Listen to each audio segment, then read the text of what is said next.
casa completa. Sí, cabemos. ya no cabemos. No Bueno, sí, todos ya ustedes caben, vénganse. Estamos por comenzar. Antes de que comience el video, por favor, allá abajito, si es aquí abajito, tienen un recuadrito rojo que dice suscríbete. Si ustedes nos hacen un favor, a ver, baja tu dedito, nada más le tienes que poner, nada más le tienes que dar clic, clic y para que, dale clic, Héctor, para que quedes suscrito a nuestro canal y estés enterado de todas las novedades y nos ayudes a seguir promoviendo pues esta parte de la cultura que tratamos y hacemos con tanto cariño y esfuerzo. Nos vamos a presentar toda la familia de Punto C. Claudia Magos, Héctor Arriaga. Sakura Y Claudia Huerta, muchísimas gracias. Y hoy vamos a hablar de un tema que, bueno, sí no habíamos tomado. Sin embargo, pues Héctor lo trajo a la mesa y es por eso que ahorita se los vamos a compartir lo vamos a compartir con ustedes. ¿De qué vamos a hablar? Pues vamos a hablar del rol de las mujeres y de las mujeres en las artes. Entonces, bueno, yo le voy a ceder la palabra a Héctor. Pues bueno, el objetivo de este programa es utilizar, bueno, más bien abordar las distintas mujeres y el rol que han tenido las mujeres en las distintas artes, en las artes plásticas, en la literatura, en la escultura y en el cine. Cada quien desde una perspectiva diversa, pero pues creo que todas convergen en lo mismo, ¿no? Yo les traigo a este programa, les traigo un artículo muy interesante que me encontré y que pueden encontrar en Google, así escriben el título del artículo, que se llama Sexismo y misoginia en el arte moderno y contemporáneo, de la doctora Elena Alfaya y de la doctora María Dolores Villaverde de la Universidad de Coruña, ¿no? En este artículo muy interesante aborda personajes femeninos muy característicos y muy representativos a través de los diversos periodos de la historia del arte.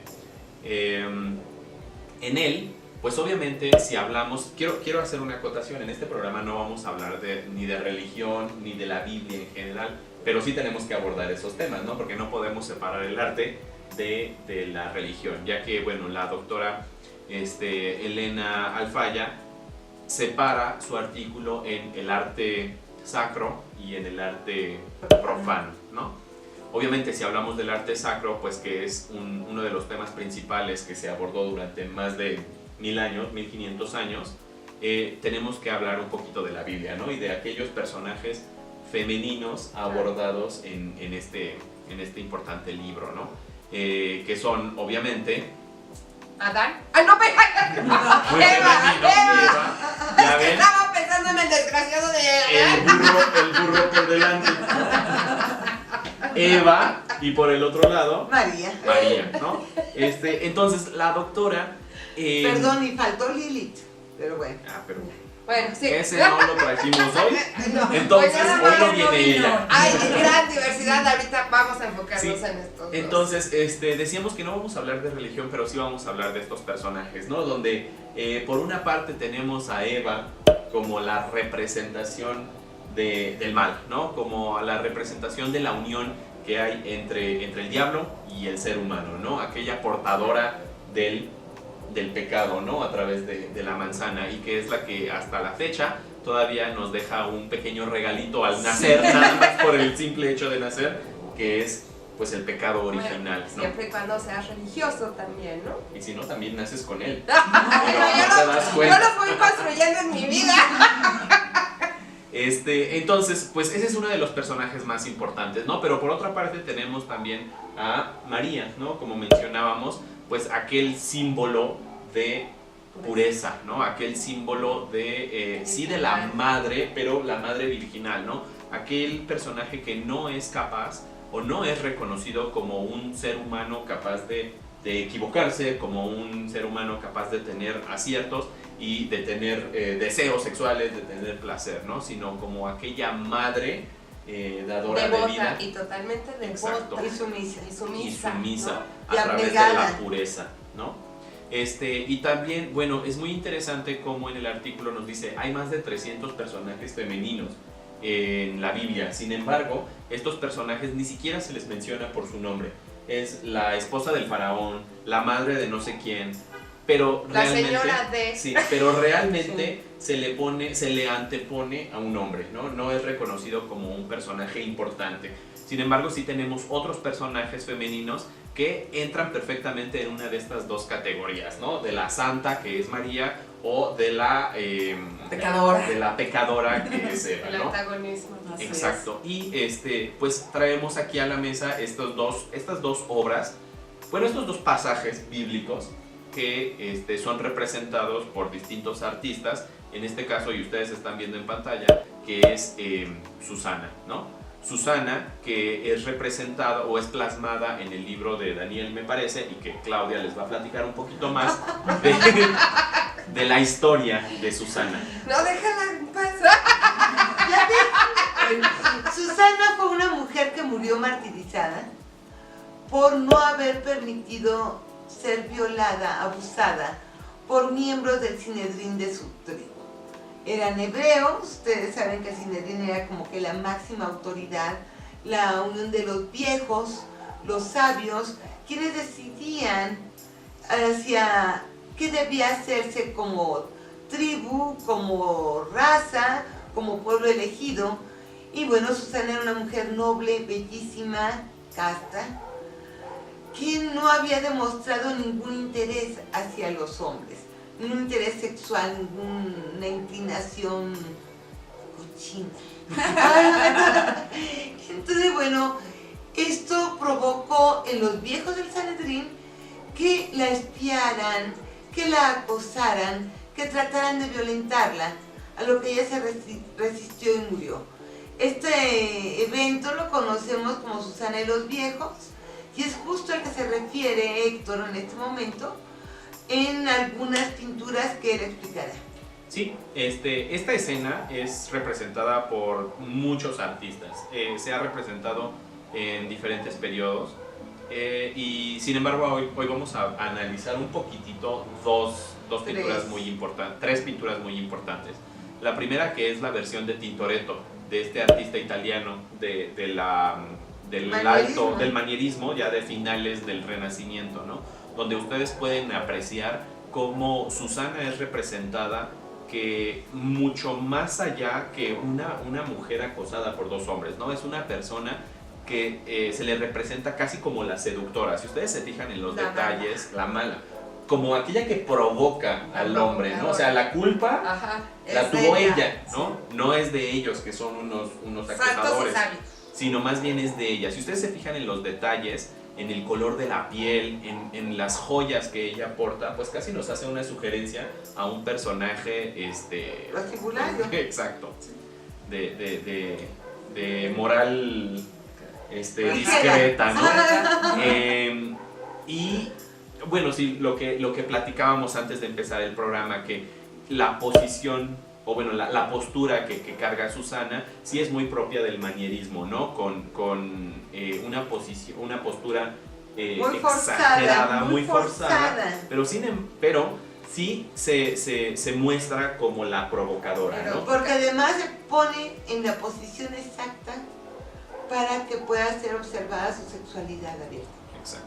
Exacto. Ajá. Sin embargo, tenemos del otro lado a esta versión de la extraordinaria pintora y una de las únicas pintoras de la época, de la época barroca, que es Artemisia Gentileschi, ¿no? Que nos representa a una Susana verdaderamente acosada por los viejos, ¿no? Aquí vemos su cara de desesperación, sus manos que están realmente pidiendo que se quiten, ¿no?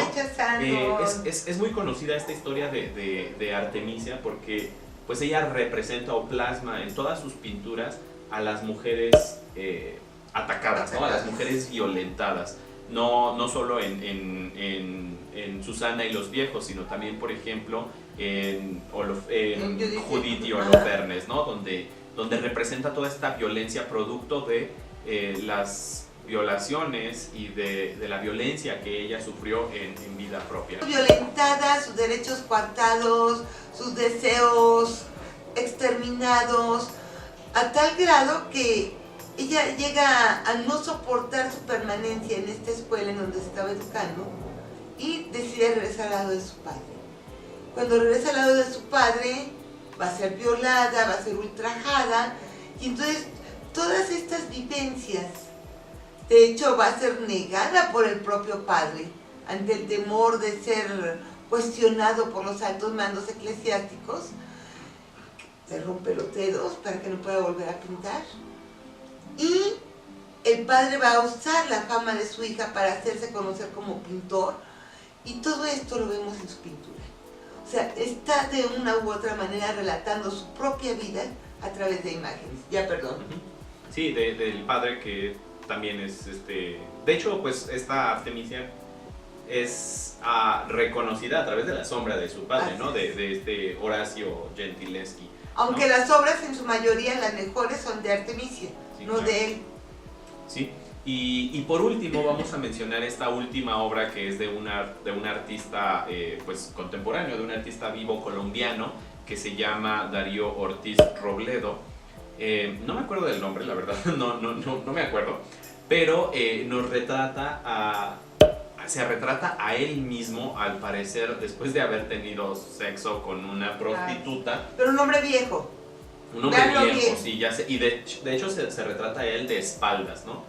Y semidesnudo, y se ve a esta mujer que probablemente sea una prostituta, pero es muy interesante ver la postura que mantiene, ¿no? Es conocido este artista por utilizar íconos religiosos, escenas bíblicas, pero ustedes pueden apreciar incluso en la pantalla cómo la mujer tiene las manos como si fuera una virgen, ¿no? Y en el vientre abultado tenemos claramente la escena de la Anunciación. Pero lo más interesante de esta obra es que de fondo vemos la representación de Susana y los viejos, ¿no? Entonces es muy interesante ver cómo esta analogía que hay entre dos escenas bíblicas cuyo tema principal es la mujer, ¿no? Y la vigencia del acto. O sea, creo Exacto. que para nadie es extraño ver una pareja de un hombre muy viejo con mujeres bellísimas y muy jóvenes, en donde se nota que hay una relación amorosa, sexual, por interés, por amor, por lo que quieran. Yo naturalmente me inclino a pensar que es más que nada por interés, un tipo de prostitución, pero que sigue vigente, que es un fenómeno social que se sigue repitiendo a través de milenios, no de años, no de siglos, no décadas. Milenios se sigue dando, y es algo a lo que deberíamos de prestar atención. Sí. Y pues ya nada más para terminar, antes de que cuarten mi No vamos a cortar tu libertad de expresión. La vamos a cortar. O sea, A cortarlo. sí, es muy importante lo que dice Claudia, ¿no? Que es un tema vigente y es un tema recurrente, ¿no? La violencia representada, la violencia hacia la mujer representada en el arte sigue siendo vigente, ¿no?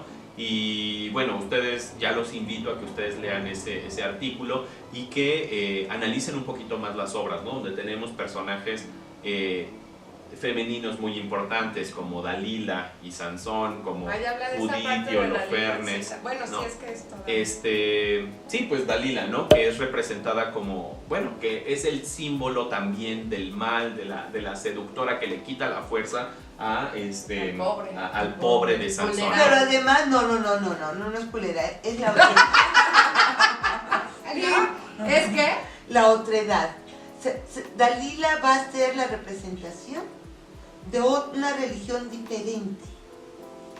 Y esa religión diferente, hay un símbolo tejido muy fino, donde sí se ama, se adoran y todo eso, pero aquella traiciona, aquella de las seguidoras de Baal, aquella de los que sacrifican a su primer hijo al Dios, aquella de las malas, y ella es esa religión que nos está rodeando, la que nos está quitando la fuerza como nación. Pero representada por una mujer. Sí, claro. O sea, finalmente todo eso como representado Eva, por como una todo, mujer. representado Exacto. por una mujer, por supuesto. Exacto. Sí, y en otras representaciones, ¿no? También del arte profano, como el mito de Apolo y Dafne, ¿no? Donde la mujer acosada, prefiere convertirse en un árbol ¿Un laurel? antes de sucumbir a los deseos y a los apetitos sexuales de Apolo, ¿no? Pero acá solo porque le hizo caso a su padre, el río. Así que por favor no dejes que me cojan, no dejes que me cojan. Y entonces el padre la transforma en el laurel y cuando la llega a alcanzar Apolo, todavía siente palpitar su cuerpo, pero su cuerpo está transformando. Es una escena poética deliciosa, metamorfosis Ovidio. Perdón. No, y muchísimas otras obras que nos hablan de ese odio hacia las mujeres, ¿no? No podemos Abuso. dejar ese abuso, pues yo creo que hasta odio y hasta miedo también. Hablábamos un poquito de por qué, ¿no? ¿Por qué se sigue manteniendo esta condición de abuso hacia la mujer? Pues porque de cierta manera políticamente le conviene más al hombre, ¿no? Bueno, entonces, en el transcurso vamos Sí. viendo que sí hay, pero la mujer también ha logrado Claro.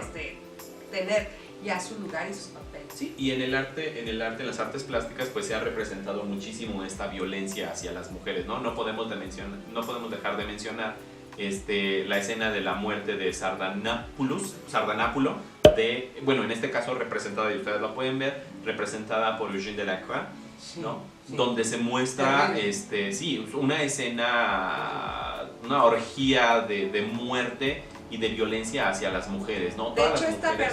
esta pintura está en el libro de Dame tu corazón, precisamente. Es esa pintura la que representa lo que está al interior de ese libro. Sí, si ustedes quieren verla pueden ir al Museo del Louvre en París. Sí, también. O en internet. Más mundanalmente en internet. Pero pues vemos aquí de verdad una violencia extrema, ¿no? Donde hay muchísimos personajes, y ustedes lo están apreciando, hay muchos personajes de ambos sexos, pero aquellos que están recibiendo toda la violencia, pues son Sí, las es muy fuerte, mujeres, ¿no? sí. Y Sardanápulos observando todo. Claro. Sí, porque pues él es el, no sé, rey o... Es como un harem Ujú. en donde algunas mujeres fueron infieles Sí. y entonces merecen la muerte. A No, mano pero de los según yo eunucos. la escena lo que está representando La es la violencia. muerte de él, y por lo tanto, pues como él es el rey o no sé qué, bueno, el rey, que al morir él, pues tiene que llevarse todas sus pertenencias con él, incluidas todas sus mujeres, ¿no? Tienen que ir a la tumba con él. Entonces es muy interesante esta, y también es interesante la vida de Delacroix, ¿no? Donde retrata perfectamente, bueno, esta pintura retrata perfectamente ese miedo que le tenía a las mujeres, ¿no? Bueno, antropológicamente, desde las primeras civilizaciones, la madre tierra, en todas, no hay una en donde la tierra sea padre. Porque, en analogía con el cuerpo humano femenino, la mujer es la única capaz de dar vida. Aunque sea a través de... con el uso del hombre, digamos, utilizando el esperma, pero la única capaz de dar vida es la mujer. Por eso hay que castigarla. Y por Porque eso todos también los conocimientos, sí. es representada siempre la mujer, bueno, sobre todo en el Renacimiento y en el Barroco. El barroco y neoclásico. Un personaje con el vientre abultado, ¿no? Claro. Aquel símbolo de De que siempre está fertilidad. preñado, sí. Ujú. Así. Bueno, si quieren seguir Conocer lo que sigue de este programa. lo que sigue, todavía tenemos, la verdad es que hablar de mujeres. Yo no acabé, ¿eh? No, me ahorita- dejan terminar. Ahorita, no. Pero no, lean ese no, artículo. No, ahorita vamos. Si no acabó, quieren saber qué se quedó, vean la segunda parte No va a hablar. de este programa. Entonces, los invitamos a que nos sigan, vamos a seguir, la verdad es que el tema es muy rico, es muy extenso, y aunque sea 1 o 2 programas, nunca vamos a terminar, pero en este sí quedaron cosas por decir. No se pierdan el próximo programa, segunda parte.